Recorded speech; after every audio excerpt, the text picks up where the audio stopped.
Modus kejahatan pelaku adalah berusaha mengakrabkan diri dengan calon korban. Korban akan diajak berbicara bahasa daerah yang sama sesuai daerah asal korban. Sementara pelaku lain berperan sebagai warga negara asing agar korban mudah percaya.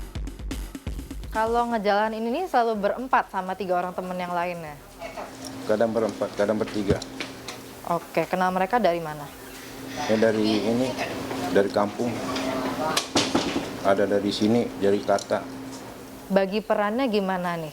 Sebagai apa, temannya sebagai apa? Peranan saya menghampiri dulu korban, menanyakan asal-usulnya dari mana, mau kemana, kerja di mana. Kan kita nggak sembarang, nanti bukan ini ada anggota apa. Terus habis gitu, korbannya yang dicari yang seperti apa? Ya biasa-biasa aja Mbak, yang kalau ada ya, ketemunya yang begitu. Nggak, biasanya seperti apa mereka? Apakah mereka selalu orang daerah? Apakah mereka selalu punya pekerjaan tertentu? Enggak, tergantung, biasa kita kan cuma nanya. Kalau dia mau ya enggak. Tapi memang sengaja menargetkan orang daerah atau gimana tuh? Karena kan katanya semua korbannya ini pendatang. Yes. Sengaja menargetkan orang daerah lalu. Nah, terus abis itu gimana? Bagaimana bisa bikin mereka tertarik untuk misalnya ke ATM bareng-bareng atau beli apa?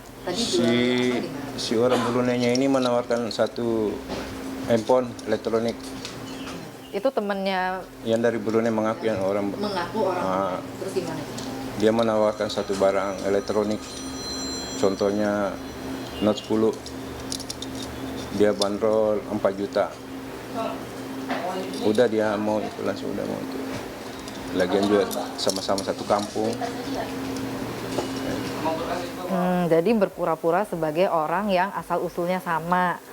Oke, terus gimana? Bagaimana menjalankan aksi itu sampai mereka bisa menyerahkan kartu ATM-nya misalnya begitu? Ya itu yang orang Brunei menawarkan itu. Kalau umpama mau beli barang, kamu punya uang ready nggak? Saya bilang, iya lady. Saya lihatkanlah itu uang itu. Ini saya punya uang. Baru kalau bapak punya mana, udah itu. Silakan di ATM. Disitulah kita lihat anunya pinnya. Silakan. Baru ditukar. Ditukar Saat di mobil mau pulang korbannya. yang bawa mobil berarti temannya juga? Ada temannya. Terus habis gitu kartu ATM yang untuk ditukar dengan punya korban itu, kan itu kartu kosong berarti ya? Dapat dari mana? Itu banyak dapat di pembersih-bersih ATM. Kan banyak biasa ATM mati yang ketinggal gitu. Berarti kartu kosong aja gitu? Ini nemu atau ada yang bikinin sih kartu-kartu? Nggak ada nemu. Berarti yang disiapkan sama kelompoknya itu adalah kartu-kartu ATM kosong. Sama ada kartu ATM tadi kalau nggak salah untuk apa nih? Untuk menunjukkan saldo yang ada isinya itu kartu ATM dari mana? Itu dari ada teman dulu, tapi udah berhenti. Udah berhenti, berarti dia dulunya melakukan ini juga? Itu dia yang buatkan kartunya dengan... Nggak tahu, katanya kartu itu kartu error. Kartu error, tapi kalau error kok bisa dipakai? Maksudnya itu bukan ada min, cuma min aja. Min 99 bukan saldo sebenarnya. Min cuma kadang kita tutup itu minnya itu. Dari kacamata kriminologi, kejahatan yang dilakukan para pelaku merupakan tindak kejahatan skimming.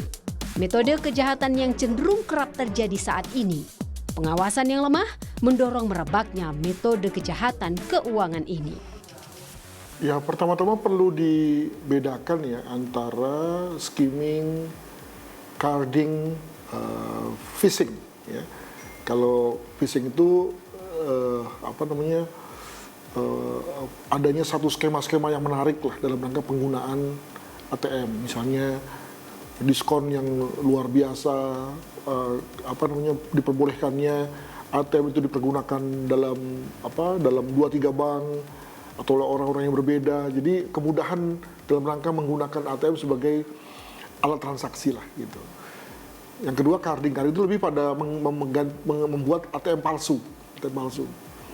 Dan yang ketiga adalah skimming, di mana ATM-nya asli tapi dicuri nomornya untuk kemudian mengadakan transaksi secara ilegal, secara berlawanan dengan hukum. Itulah disebut sebagai skimming. Umumnya orang yang mengambil uang di ATM itu kan semuanya berada pada posisi ingin cepat, ya kan? Ingin cepat, segera, bahkan terburu-buru gitu ya. Nah, ini kemudian lalu membuat kita sebagai customer itu kemudian rentan dengan beberapa hal. Rentan tertinggal, rentan untuk tidak nutupi, tidak berjaga-jaga jika ada hal-hal yang mencurigakan, rentan untuk disapa oleh orang-orang yang bisa mengeksploitasi kita. Phishing dan juga carding itu kan terjadi di luar sistem bank. Ya, jadi sistem bank sendiri sebetulnya aman, cuma diakali. Ya.